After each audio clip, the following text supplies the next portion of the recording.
Preparations for a possible U.S. attack on Syria were part of Defense Secretary Chuck Hagel's talks with Asian allies in Brunei. I think it has been made very clear by President Obama, and I have said it on a number of occasions, if any action would be taken against Syria, it would be an international collaboration.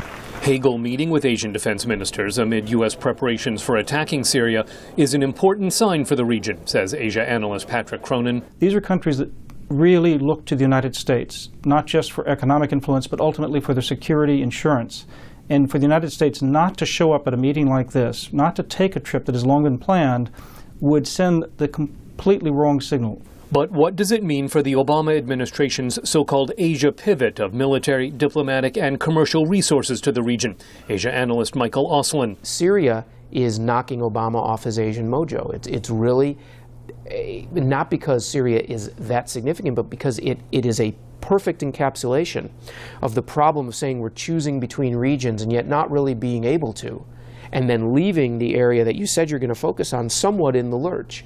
With China boosting patrols in disputed waters of the South China Sea, Asian allies are looking for a more robust U.S. military presence at a time when Washington is again focusing on conflict in the Middle East. The very fact that you are now consumed with figuring out how to deal with Syria means that beyond, again, the rhetoric of you showing up at these meetings, are you really able to commit resources to both parts of the globe?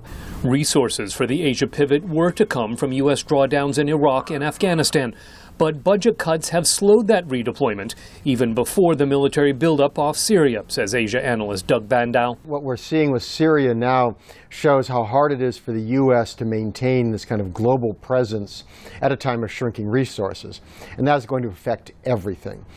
Bandow says the United States as a Pacific power does not outweigh long-standing U.S. security interests in the Middle East. America has alliances in the Middle East. We still are concerned about oil in the Middle East. Human rights issues are in the Middle East. It's very hard for the administration to pull away from that. So the Asians need to look at this and realize as that drawdown happens, they shouldn't expect to be exempt. China's warning against a military response to Syrian chemical weapons attacks. The only way out of the Syrian issue is a political resolution. So all parties ought to cautiously handle the Syrian chemical weapons issue to avoid interfering in efforts to resolve the Syrian issue politically. Though China has in the past joined Russia in vetoing a tougher UN approach to Syria, U.S. officials say Moscow, rather than Beijing, is leading opposition to Security Council action against Syria. Scott Stearns, VOA News at the State Department.